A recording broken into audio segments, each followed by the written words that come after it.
In the early 1940s, African Americans began to break barriers that would later be known as the groundwork for liberty. Although blacks were at constant conflict in finding freedom in America, their problems seemed intolerable. Adding on to the struggle of searching for jobs, attending school, participating in sports, and allowing their voices to be heard, African Americans were further neglected or depreciated by the continuation of the Jim Crow laws. These laws were meant to express the separate but equal standings between blacks and whites. This expressed segregation amongst numerous sections of the United States.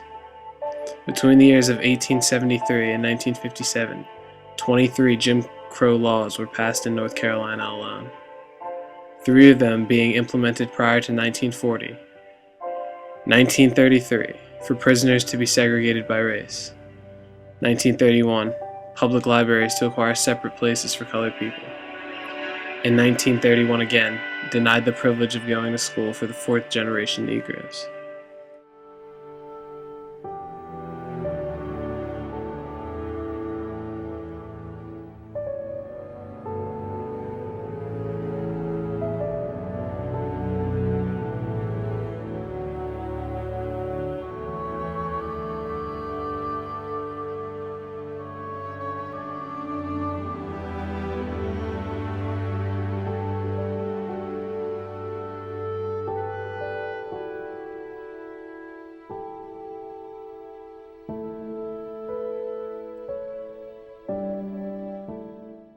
On Sunday, March 12, 1944, when most of the inhabitants of Durham, North Carolina attended church, basketball players from 2 local colleges organized what would soon to become a revolutionary basketball game. This secret game was held at NCUU, North Carolina College for Negroes, only consisting of coaches, referees, and scorekeepers. At this time, secrecy of this game was important because of the controversy of blacks playing with or against white players. This game became the foundation for integrating blacks into college education and sports. As a result of this game, African Americans in the U.S. have experienced a reform in education and equal opportunity. The reaction due to the revolution of the secret game of 1944. The integration of Colgate sports and the desegregation of schools was bad. The majority of people in the U.S. didn't like it, especially the white people.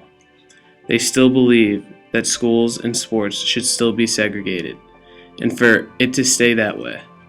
Black teams or teams that had black players on them that got to play had to travel in fear. The white people could throw food and glass bottles at them as they ran onto the court and would call them offensive racist names. But the worst came to the teams when they weren't on the court.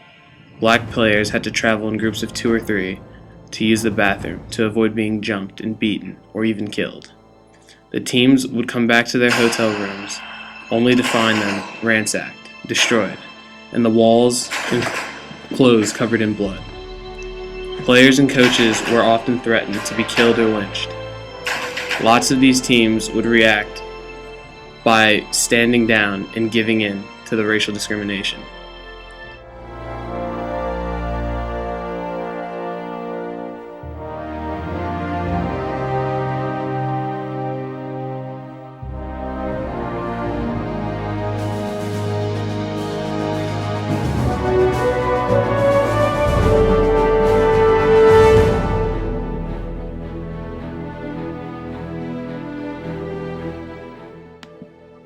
Ten years after this undocumented game, the issue of Brown versus Board of Education was in process. This case established a request to reverse racial segregation in schools around the U.S. Oliver L. Brown, a parent and pastor in the local Kansas community, insisted that his daughter go to an all-white school. Even though they refused, he insisted that all schools should no longer be segregated and that blacks and whites should have equal education opportunity. This case changed the education around the United States forever.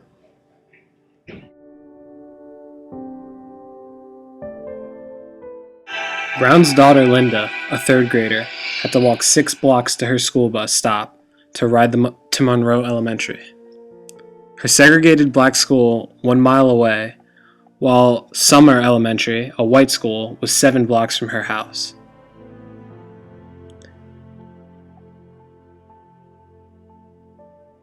The United States Supreme Court declared state laws establishing separate public schools for blacks and white students unconstitutional. The decision overturned the Plessy v. Ferguson decision of 1896, which allowed the state-sponsored segregation.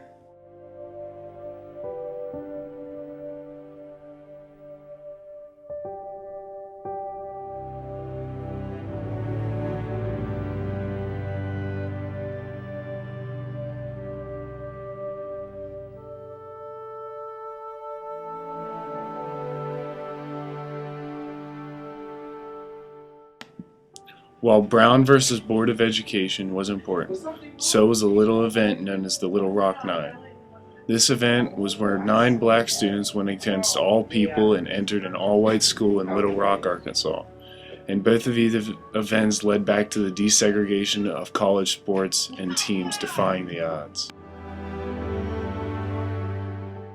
The decision of Brown v. Board of Education declared all laws establishing segregated schools to be unconstitutional, and it called for the desegregation of all schools throughout the nation.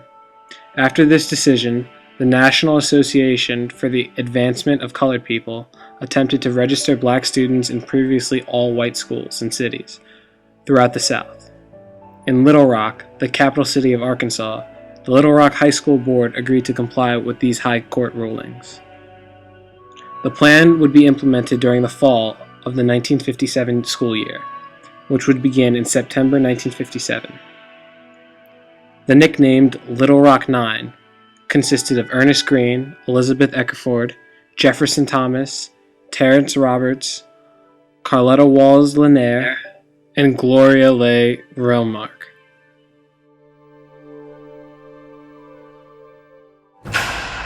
But one team stood up to the threats and the challenges and shocked the world with a resolution. The 1966 Texas Western basketball team stood up against the odds, not even being ranked at the beginning of the year, to ending up in the national championship game, when they had 7 black players on their team. In the championship game versus the number 1 team in the nation, the all-white Kentucky Wildcats, the Texas Western Miners, did what no team had ever done in an NCAA game before, let alone the championship. They came out on the court and started 5 black players, for the first time ever, and they only played the 7 black players the whole game. They never once played the white players in the championship game. This shocked the whole nation. No one had ever seen this done before, and the Miners accomplished an even bigger task. They beat the all-white Kentucky Wildcats. It's still known today as the biggest upset in college basketball, and the most important game ever played. It set the standards that blacks were just as good as whites and were equal. The 1960 championship game redefined basketball as we know it today. The secret basketball game of 1944 set the trend for later civil rights movements. 10 years after this game, the court case of Brown v. Board of Education was underway and successfully overcome, allowing schools around the nation to be integrated. 3 years after this law reversal, black students were allowed to attend high school at Little Rock, Arkansas.